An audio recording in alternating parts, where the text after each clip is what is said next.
Hello guys, welcome to another video of Football with Moje. Today we're going to talk about Arsenal versus Fulham, right? Arsenal managed to win that game. And while I was watching that game, there's one thing I picked up. And what I picked up was the fact that Arsenal told themselves that they had won the game, right? Before the final whistle. And that brought Fulham back. You know what I mean? That brought Fulham back because Fulham started attacking and they missed a few chances there, which I feel if they had buried, that game could have ended a draw and Arsenal could have lost 2 points. And looking at the fact that they're going to play against Real Madrid, I'd like to believe that that is the sort of mentality that they need to do away with very fast. Because when we talk about teams like Real Madrid, we talk about teams that can change tides. A team that can change a 3-goal deficit to them winning 5-4 or 4-3.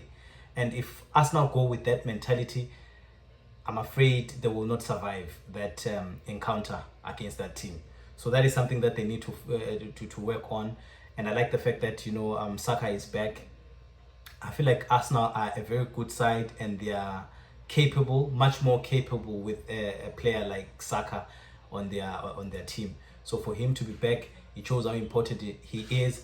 And also I like the fact that the fans, they understand how important the guy is. They do not play him down, because when he was coming on, when he was being introduced, you saw how the Emirates were buzzing.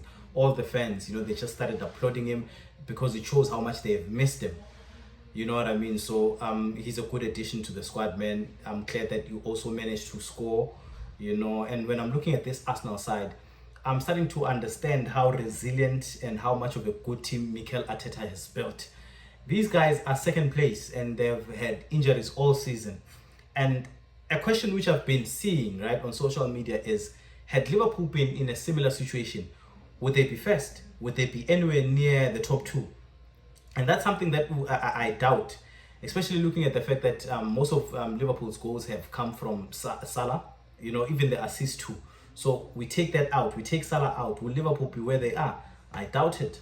For Arsenal to be in a position in which they are in, they need to be applauded. They need to be commended, if anything. I know sometimes with football there's a bit of banter here and there since they've been second to City for the past 2 seasons, and City are not playing well at the minute. You'd expect they are the ones that are supposed to take over and win the Premier League. So for Liverpool to be not performing for the past 2-3 seasons, to just come like that and take the league under Arsenal's nose, it's a bit of an injustice, really. It's a bit of an injustice, but it is what it is. It is what it is.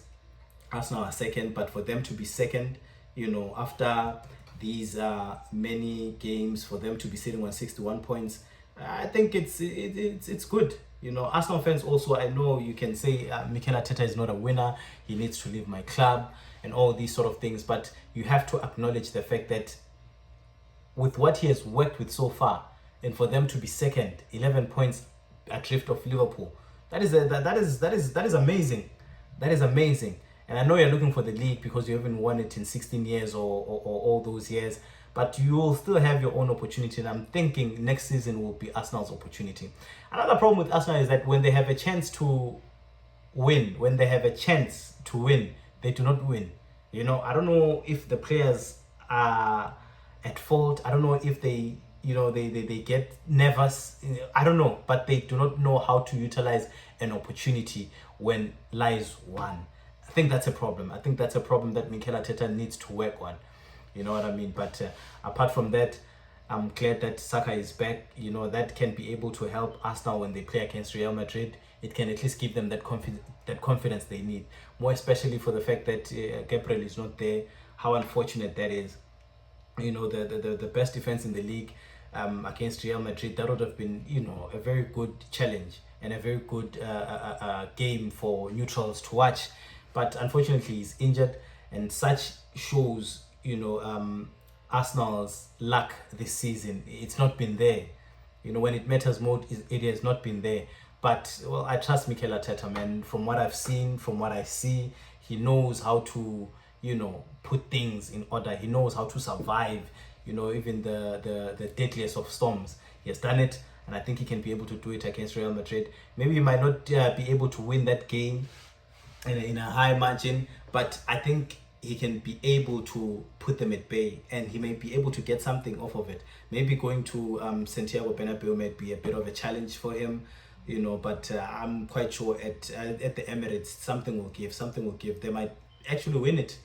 You know what I mean? So it's unfortunate, really, that all the back four players are out. Calafiori is out, Ben White is out, Jordan Timber is also out. Now it's Gabriel also. You know what I mean? So Arsenal are just not lucky. And that is unfortunate, really, because when you are losing your best players or players that will easily walk inside the starting 11, you're not, you're just trying to go by. You're just trying to go by, and you don't feel like you're giving your all. But I trust Mikel Arteta. I know he will do something there. And another thing that I wanted to talk about, guys, was the top four, the race to the top four. It's very interesting, actually, if we look at it, right? Man City were able to beat Leicester City, tonight. They were able to beat them 2-0, and that has taken them to 51 points, right? Newcastle also were able to win their game, and now they're sitting on 50 points with a game in hand, which they are to play against Manchester United at home. So I don't know if they'll be able to win that one. It might be a draw, maybe. That's the worst that could happen. But from how they're playing at the minute and how United is playing, I do think Newcastle might win. But also, with football, there's a lot of changes that takes place, especially when we talk about the Premier League. The Premier League is unpredictable. The fact that right from the international break, Man United lost their game, against Nottingham Forest. There is a possibility that they might actually beat Newcastle in their home turf. You know what I mean? So that also might be something that impedes or hampers Newcastle's dream to edge further closer to the top four. There's also Chelsea there. Chelsea are inconsistent. I don't even think they'll be able to make it. But, well, you never know what will happen, because also they've lost their game as it looks. There's Aston Villa too, who has won theirs. Also, I don't think I'll count them in the Champions League. I don't think they'll be able to do it, truth be told, but maybe in the Europa League, that they might be able to do. I think also the fact that they're in the Champions League, the Champions League is high intensity football. It's demanding. The fact that they have that and the top four to fight for, I feel like it's going to be a little bit too much for them. But also they do have the squad for it. They do have the squad for it. Right now, Rashford looks like a different person. There's Asensio too, who's playing at the highest level. So they have the right type of players to actually fight on both ends. Will they be able to edge? Will they be able to cement their place in the top 5 or in the top 6? Well, that remains to be seen. But I believe they can be able to do that because they have the right type of players to do it. But with their inconsistency, what we've seen this season, will they be able to do it? Well, I'm a bit skeptical. You know what I mean? I'm a bit skeptical. So the top 4 looks like it's going to be very interesting. Manchester City also have lost Erling Haaland, so I guess for the for the top scorer, I think Salah will have that, because now he's 7 goals ahead of, or 6 goals. He's 6 goals ahead of Haaland. Haaland now is out 5 to 7 weeks. So I don't think he'll be able to catch up on him. Isaac also, I don't think he will be. 7 goals is just too much for him. You know what I mean? So, and there's 8 games to go. I think Salah has this one in the bag. He's going to make sure, that he wins that one. So apart from that, guys, that's all that we have for tonight. Thank you for tuning in. Please do not forget to like and subscribe, and share your comment on the top 4 race. How do you think it will look like at the end of the season? Do you think Manchester City will be able to cement their place in the top 4? Will they be in the top 5? Will they be in the top 6 and be able to play the Europa League? Share your thoughts, and let's see what happens. Bye.